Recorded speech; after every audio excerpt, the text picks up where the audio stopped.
Buying an Apple gift card with PayPal is very easy to do. Today I'm gonna show you how to do it. First of all, navigate to the Apple website, which is apple.com. Then click on the Buy button, which is shown in the center of the screen. After that, different options appear on screen. One of them is how you would like to send it. Choose the one option. The second is to select the design which is given here. Now choose an amount.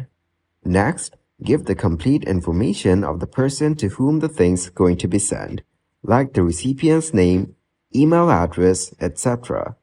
Also, the sender's name and email. Moreover, they have an option which is the personalized message. Then scroll down and click on the Add to Bag button. After that, this will show you every detail regarding the gift amount and everything.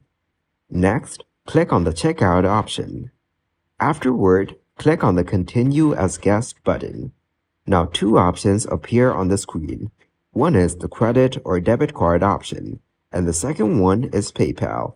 Then simply click on the PayPal option and click on the Continue Review button. So this is how you can buy an Apple gift card with PayPal.